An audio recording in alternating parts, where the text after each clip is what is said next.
পশ্চিমবঙ্গে voter list শুদ্ধিকরণের লক্ষ্যে SIR প্রক্রিয়া শুরু করতে চলেছে জাতীয় নির্বাচন কমিশন। আর তাতে বাধা দিতে চেষ্টার কোনো কাসুর করছে না তৃণমূল। দলনেত্রী মমতা বন্দ্যোপাধ্যায় থেকে জেলার ছোট নেতা কেউ কমিশনের আধিকারিকদের শাসাচ্ছেন তো কেউ লণ্ডভণ্ড করে দেবেন বলে হুমকি দিচ্ছেন। আর এবার এসআইআরে বাধা দেওয়ার থেকেও গুরুতর অভিযোগ উঠল তৃণমূল পরিচালিত রাজ্য সরকারের বিরুদ্ধে। রাজ্য বিজেপি সভাপতি তথা রাজ্যসভার সাংসদ শ্রমিক ভট্টাচার্য জানিয়েছেন, কেন্দ্রের নির্দেশ মেনে এখনো রাজ্যে জনগণনার বিজ্ঞপ্তি জারি করেনি পশ্চিমবঙ্গ সরকার। দেশের স্বার্থের থেকে নিজেদের রাজনৈতিক স্বার্থকে বেশি গুরুত্ব দিতেই পশ্চিমবঙ্গ সরকার জনগণনা করতে গড়িমসি করছে বলে দাবি শ্রমিক বাবুর।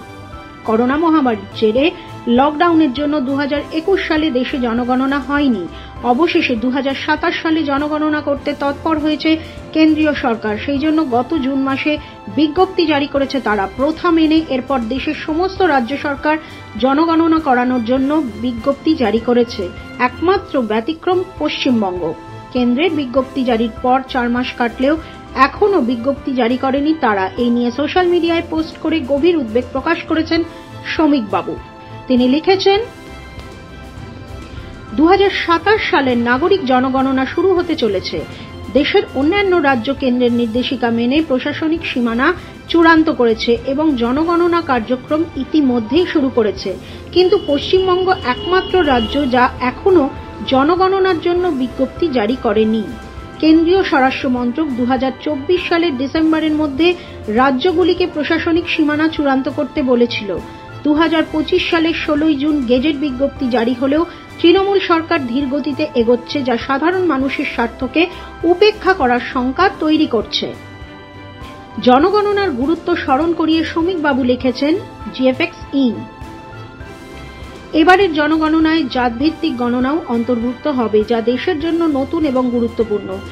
এটি শুধু সংখ্যা নয়, ভোটার তালিকা, নাগরিক সুবিধা, স্বাস্থ্য, শিক্ষা ও উন্নয়নের মূল ভিত্তি। কিন্তু তৃণমূল সরকার এই প্রক্রিয়ায় দেরি করছে, যেন ভোট রাজনীতির সুবিধা তাদের পক্ষে যায়।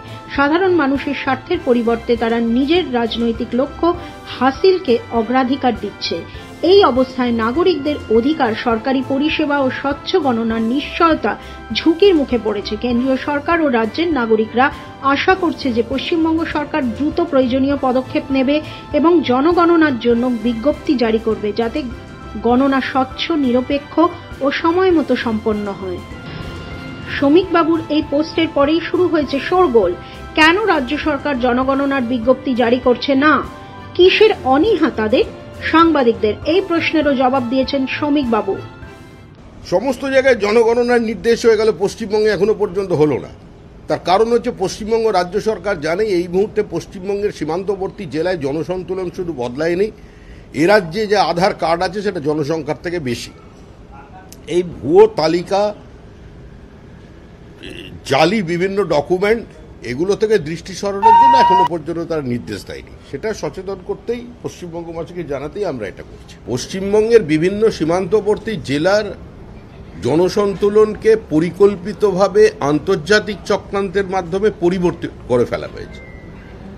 Internal security, national security compromised হয়ে যাচ্ছে তৃণমূল কংগ্রেসের কারণে।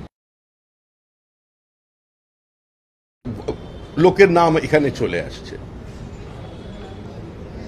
সাতক্ষীরার লোকের নাম আমাদের দেশের ভোটে। এটা তো ধর্মশালা নয় যে যার যখন ইচ্ছা এখানে এসে ঢুকে পড়বে আর তৃণমূল তাদের আশ্রয় দেবে। যে ভুয়ো আধার কার্ড, ভুয়ো রেশন কার্ড, ভুয়ো এপিক কার্ড, ভুয়ো প্যান কার্ড আজকে পশ্চিমবঙ্গে তৈরি হয়েছে, সোনারপুর, মধ্যমগ্রাম, বারাসাত, শিলিগুড়ি, সেগুলো বিভিন্ন রাজ্যে ধরা পড়ছে বিভিন্ন সময়। তো স্বাভাবিকভাবেই ম্যাপিংয়ের গন্ডগোল পাওয়া যাবে, এটাই তো প্রত্যাশিত ছিল। ভোট ব্যাংকের রাজনীতি করতে তৃণমূল সরকার পরিকল্পিতভাবে রাজ্যে বাংলাদেশি, মুসলিম ও রোহিঙ্গা অনুপ্রবেশে মদত দিচ্ছে বলে দীর্ঘদিন ধরে অভিযোগ করে আসছে বিজেপি। তাদের দাবি, কেন্দ্রের বিভিন্ন সমীক্ষায় উঠে এসেছে রাজ্যের সীমান্তবর্তী জেলাগুলির জনবিন্যাস ব্যাপক বদলে গিয়েছে। বাংলাদেশি ও রোহিঙ্গা অনুপ্রবেশের জেরে বেশ কিছু জায়গায় সংখ্যালঘু হয়ে গিয়েছে হিন্দুরা। বাংলাদেশ থেকে পরিকল্পিত অনুপ্রবেশের মাধ্যমে জনবিন্যাস বদল করা হয়েছে বলে দাবি তাদের। কিন্তু জনগণনার তথ্য না থাকায় সেই দাবি মানতে রাজি নয় তৃণমূল। জনগণনার মাধ্যমে আসল তথ্য জানা গেলে প্রকাশ হয়ে যাবে তৃণমূলের কুকীর্তি। তাই রাজ্য সরকার জনগণনায় গড়িমসি করছে বলে দাবি বিজেপির। ব্যুরো রিপোর্ট, মাধ্যম। ত্রিপুরা এক অপরিসীম সৌন্দর্য ও সমৃদ্ধ মিশ্র সংস্কৃতির ভূমি।